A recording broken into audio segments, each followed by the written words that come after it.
అసలు ఆ రీకామ్ ఏంది బ్రో, నీ బాధ ఏంది బ్రో, దాన్ని అసలు ఎవరు చేయాలి బ్రో అనుకుంటున్నారా? ఈ వీడియో ఎండ్ వరకు చూడండి, నిన్న పుట్టిన చంటి పిల్లగాడికి అర్థమవుతాడు చెప్తా. Welcome back to the my day 3 of recomp series.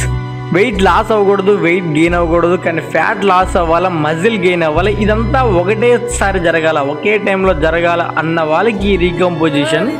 And ఈ రీకామ్ ఎవరు చేయాలా, ఎలాంటి వాళ్ళకి వర్క్ అవుతుందంటే న్యూబీస్కి and running లిఫ్టర్స్కి.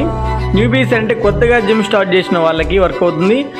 And returning lifters అంటే జిమ్ కొంత టైం చేసి 1 లేదా 1 ఇయర్ చేసి కొన్ని మంత్స్ చేసి ఆపేసి మళ్ళీ స్టార్ట్ చేసిన వాళ్ళు అనమాట. వాళ్ళకి వర్క్ అవుతుంది, న్యూబీస్కి వర్క్ అవుతుంది. ఈ రీకంపోజిషన్లో రిజల్ట్స్ రావాలంటే చాలా టైం పడుతుంది.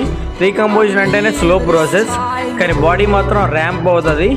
ఈ రీకామ్లో ఫైబర్ అని తీసుకోవాలా, ప్రోటీన్ అని తీసుకోవాలా, ఫ్యాట్స్ అని తీసుకోవాలా, కార్బ్స్ అని తీసుకోవాలా, అసలు క్యాలరీస్ అని తీసుకోవాలా, మెయింటెనెన్స్ క్యాలరీస్ ఎలా తీసుకోవాలా, మొత్తం డీటెయిల్గా యూట్యూబ్లో పెడతా. ఈరోజు సాయంత్రం వస్తుంది, వెళ్ళి చెక్ చేయండి.